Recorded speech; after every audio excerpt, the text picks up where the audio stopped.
Hello friends, welcome to Kiruthika's cooking. இன்றைக்கி நம்ம சேனலில் வேலண்டைன்ஸ் டே ஸ்பெஷலான ரெட் வெல்வெட் கேக் தாங்க பார்க்க போகிறோம். அதுக்கு முன்னாடி நம்ம சேனலில் பார்க்குற எல்லோருக்கும் ஹாப்பி வேலண்டைன்ஸ் டே. இந்த ரெட் வெல்வெட் கேக்கை எப்படி செய்கிறதுன்றத அளவுகளோட ஃபுல் அண்ட் ஃபுல் வீடியோவாக சொல்லியிருக்கேன். ஸோ லாஸ்ட் வரையும் ஸ்கிப் பண்ணாமல் பாருங்கள்.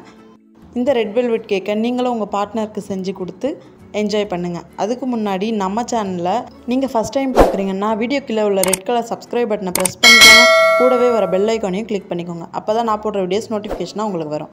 கேக் செய்கிறதுக்கு முதல்ல ஐசிங் சுகர் ரெடி பண்ணிக்கலாம். அதுக்கு ஒரு மிக்ஸி ஜார் வச்சு அதில் 1/4 கப் அளவுக்கு சர்க்கரையை சேர்த்துருக்கேன். இதோடவே 1 டீஸ்பூன் அளவுக்கு கார்ன்ஃப்ளவர் சேர்த்துருக்கேன். இதை ரெண்டையும் அரைச்சின்னு வந்துடலாம்.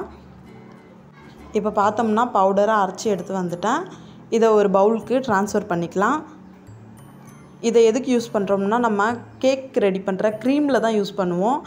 இதை ஒரு சைடில் வச்சிடலாம். பிறகு அதே மிக்சியில் 1/2 கப் அளவுக்கு சர்க்கரையை எடுத்திருக்கேன்.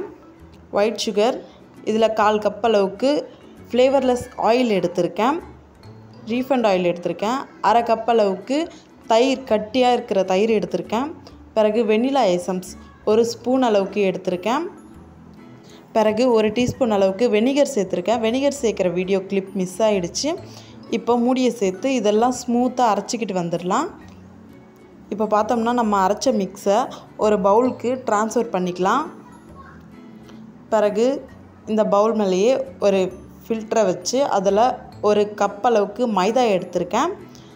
பிறகு 1/2 டீஸ்பூன் அளவுக்கு சோடா மாவு எடுத்திருக்கேன், பேக்கிங் சோடா. 1 டீஸ்பூன் அளவுக்கு பேக்கிங் பவுடர் எடுத்திருக்கேன். பிறகு 1 சிட்டிகை உப்பு சேர்த்துருக்கேன். 1/4 டீஸ்பூன் அளவுக்கு ரெட் ஃபுட் கலர் சேர்த்துருக்கேன். நம்ம ரெட் வெல்வெட் கேக் செய்கிறோன்றதால ரெட் ஃபுட் கலர் சேர்த்துருக்கேன். இதையெல்லாம் சேர்த்து சலிச்சு எடுத்துக்கலாம். இப்போ பார்த்தோம்னா மொத்தமும் சலிச்சு எடுத்தாச்சு. இப்போ மீந்திருக்கிற வேஸ்ட் பார்ட்டை தூக்கி போட்டுடலாம். இப்போ ஒரு ஸ்பேட்சுலா வச்சு கட் அண்ட் ஃபோல்ட் மெத்தடில் கேக் மிக்ஸை ரெடி பண்ணிக்கலாம். ஸ்பேட்சுலாவில் மிக்ஸ் பண்ண விருப்பம் இல்லாதவங்க நீங்கள் விஸ்கரை வச்சு கூட மிக்ஸ் பண்ணிக்கலாம். அப்போ ஒன் டைரெக்ஷனில் தான் மிக்ஸ் பண்ணணும். இப்போ பார்த்தோம்னா நம்மளுடைய கேக் மிக்ஸ் ரெடி ஆகிடுச்சு. இதில் 2லேருந்து 3 டீஸ்பூன் அளவுக்கு காய்ச்சி ஆற வச்ச பால் சேர்த்துருக்கேன். இதை சேர்த்து ஒரு ரிப்பன் கன்சிஸ்டன்சி வர வரையும் கேக் மிக்ஸை நம்ம நல்லா மிக்ஸ் பண்ணி விட்டுக்கிட்டே இருக்கலாம். இப்போ வீடியோவில் பார்த்தோம்னா நல்லா தெரியும், ரிப்பன் ஃபோல்டில் வந்திருக்கு. இந்த அளவுக்கு வந்தால் போதும், கேக் பேட்டர் ரெடி ஆகிடுச்சின்னு அர்த்தம். இப்போ வாங்க கேக் மோல்டு ரெடி பண்ணிக்கலாம். இப்போ பார்த்தோம்னா கேக் மோல்டு எடுத்திருக்கேன். இதுக்கு ஃபுல்லாக ஆயிலை க்ரீஸ் பண்ணி விட்டுடலாம். பிறகு இதில் ஒரு பட்டர் பேப்பர் ப்ளேஸ் பண்ணியிருக்கேன். பட்டர் பேப்பர் இல்லாதவங்க மைதாவை கூட டஸ்ட் பண்ணி எடுத்துக்கலாம். பட்டர் பேப்பர் மேலேயும் ஆயில் க்ரீஸ் பண்ணி வச்சுருக்கேன். அவ்வளோதாங்க, கேக் மோல்டு ரெடி ஆகிடுச்சு. இப்போ நம்ம எடுத்து வச்சுருந்த கேக் மிக்ஸை கேக் மோல்டில் சேர்த்துக்கலாம். இப்போ பார்த்தோம்னா மொத்த கேக் மிக்ஸையும் ரெடி பண்ணிட்டோம்.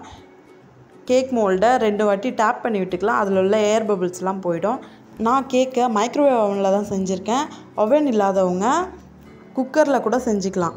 அது எப்படின்னு அடுத்தடுத்த கேக்கில் நான் சொல்கிறேன். அடுத்து கேக்கான சுகர் சிரப் ரெடி பண்ணிக்கலாம். அதுக்கு ஒரு பவுலில் 1/4 கப் அளவுக்கு சுகர், 1/4 கப் அளவுக்கு வாட்டர் சேர்த்துருக்கேன். இதை ஸ்டவ் மேலே வச்சு ஜஸ்ட் சுகர் கரைஞ்சால் போதும், பாக்கம் வரணும்லாம் அவசியம் இல்லைங்க. அவ்வளோதாங்க, சுகர் சிரப் ரெடி ஆகிடுச்சு. இதை ஒரு பவுலுக்கு ட்ரான்ஸ்ஃபர் பண்ணிக்கலாம். இந்த சுகர் சிரப்பில் நான் ரோஸ் மிக்ஸ் எசன்ஸ் ஊற்றிருக்கேன். இது இல்லாதவங்க ஸ்கிப் பண்ணி விட்டுருங்க. இல்லைன்னா பன்னீர் கூட இதோடு சேர்த்துக்கலாம், 1 டீஸ்பூன் அளவுக்கு. இப்போ பார்த்தோம்னா நம்ம கேக்கில் போடுறதுக்கு சுகர் சிரப் ரெடி ஆகிடுச்சு. அடுத்து க்ரீம் எப்படி செய்கிறதுன்னு பார்க்கலாம் வாங்க. இதுக்கு நான் விப்பிங் க்ரீம் தான் எடுத்திருக்கேன், பவுடராக எடுக்கலை. இந்த விப்பிங் க்ரீம் எல்லா ஆன்லைன் சூப்பர் மார்க்கெட்லேயும் கிடைக்கிது. 1 கப் அளவுக்கு விப்பிங் க்ரீம் எடுத்திருக்கேன். இதை ஒரு பவுலுக்கு ட்ரான்ஸ்ஃபர் பண்ணிக்கிறேன். நம்ம செய்கிறது ஐஸ்கிரீம் கேக்ன்றதால க்ரீம் கரையாமல் இருக்கிறதுக்கு ஒரு பேஷனில் ஐஸ் க்யூப்ஸை சேர்த்துருக்கேன். இதில் நம்ம க்ரீம் எடுத்து வச்சுருக்கிற பவுலை ப்ளேஸ் பண்ணிக்கலாம். அடுத்து பீட்டரை வச்சு க்ரீமை பீட் பண்ணி விட்டுன்னு இருக்கேன். இப்படி செய்கிறதால க்ரீம் திக்கான கன்சிஸ்டன்சியில் சீக்கிரமாகவே வந்துடும்.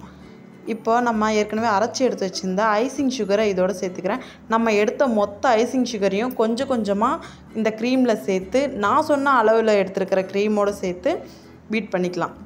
இப்போ பார்த்தோம்னா நம்மளுடைய கேக்கை டீமோல்ட் பண்ண வேண்டிய நேரம் வந்தாச்சு. டீமோல்ட் பண்ணி எடுத்திருக்கேன்.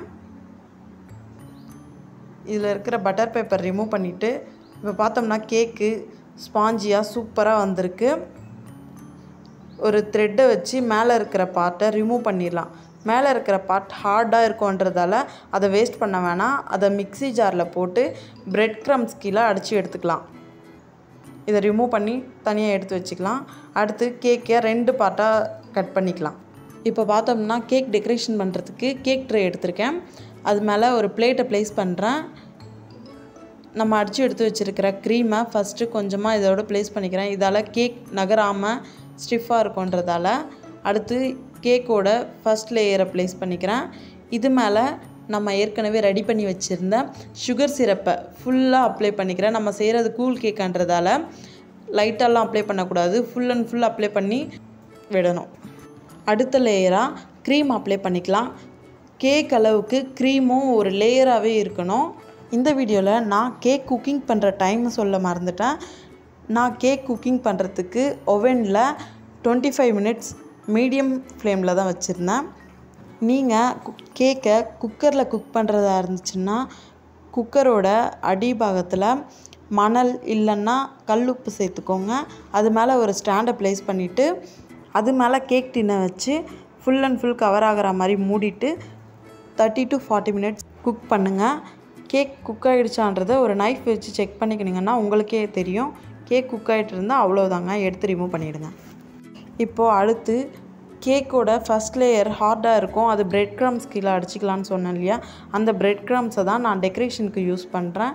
அதை கேக் சுற்றியும் டெக்கரேஷனுக்கு ஸ்ப்ரெட் பண்ணி விட்டுட்ருக்கேன். இதே போலவே மொத்த பிரெட் க்ரம்ஸ் வச்சு கேக் டெக்கரேஷனையும் முடிச்சிடலாம்.